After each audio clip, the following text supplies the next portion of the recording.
Comme dans presque tous les villages, la justice est rendue localement. Ça peut surprendre, mais il y a souvent un juge au village, à moins qu'il ne soit itinérant.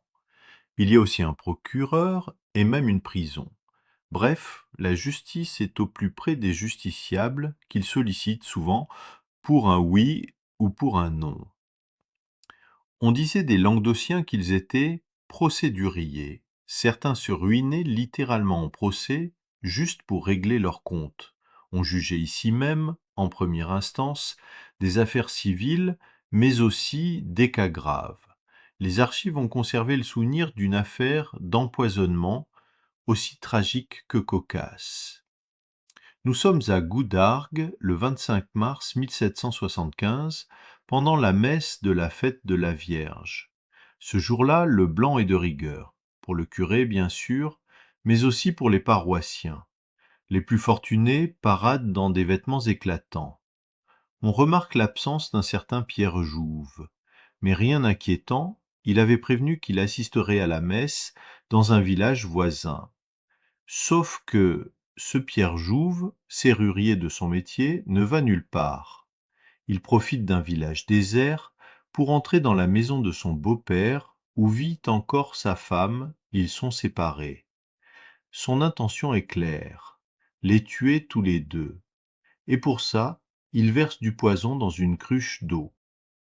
Pendant ce temps, la messe se termine. Les paroissiens sortent, certains discutent sur la place, d'autres affamés rentrent manger. Une demi-heure passe, et soudain des villageois entendent des cris. C'est le père Roman à sa fenêtre qui hurle qu'on les a empoisonnés, lui et sa fille. Des témoins le voient vomir par la fenêtre. On se précipite chez eux. Le spectacle est terrible, le père et la fille se vident par devant et par derrière. Des villageois accourent pour leur porter secours. Le père mourra le lendemain. La fille, elle, survivra. Très vite, on fouille la maison. On observe des traces suspectes autour de la cruche. Le doute n'est pas permis. On a bien tenté de les empoisonner.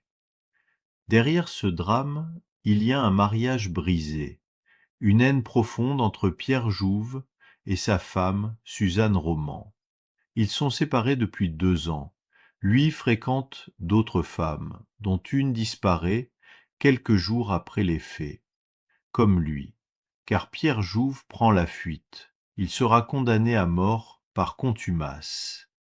Quelques mois plus tard, un mannequin à son effigie est pendu sur la place publique.